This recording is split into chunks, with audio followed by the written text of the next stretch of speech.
যুক্তরাষ্ট্রের রাজধানী ওয়াশিংটন ডিসিতে মাঝ আকাশে আমেরিকান এয়ারলাইন্সের একটি ফ্লাইটের সঙ্গে মার্কিন সামরিক বাহিনীর একটি হেলিকপ্টারের সংঘর্ষ হয়েছে। এতে এখন পর্যন্ত ১৯ জনের মরদেহ উদ্ধার করা হয়েছে। বিমানটিতে ৬৪ জন আরোহী ছিলেন বলে জানা গেছে। এতে আরো বেশি হতাহতের আশঙ্কা করা হচ্ছে।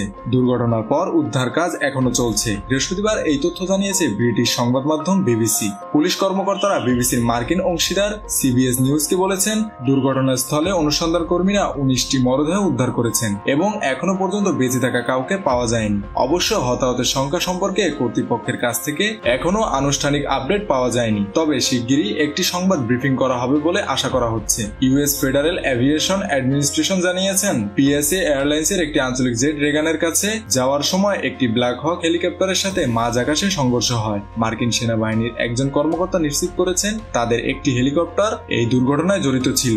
বার্তা সংস্থাটি বলছে, আমেরিকান এয়ারলাইন্সের জন্য ফ্লাইট 5342 পরিচালনা করছিল পিএসএ। এফএএ অনুসারে আনসারের উইচিটা থেকে ফ্লাইটটি উড্ডয়ন করে। আমেরিকান এয়ারলাইন্সের ওয়েবসাইট অনুসারে জেটটি 65 জন যাত্রী বহন করতে পারে। দুর্ঘটনার পরপরই জরুরি কর্মীরা উদ্ধার কাজে অংশ নিয়েছেন এবং বিমানবন্দর থেকে সমস্ত উড্ডয়ন এবং অবতরণ বন্ধ করে দেওয়া হয়েছে। এদিকে ওয়াশিংটনের এই ন্যাশনাল এয়ারপোর্টের কাছে আমেরিকান এয়ারলাইন্সের সঙ্গে সংঘর্ষে জড়িত ব্ল্যাক হক হেলিকপ্টারটিতে ৩ জন মার্কিন সেনা সৈন্য ছিলেন বলে একজন কর্মকর্তা বিবিসির মার্কিন সহযোগী সিবিএস কে জানিয়েছেন।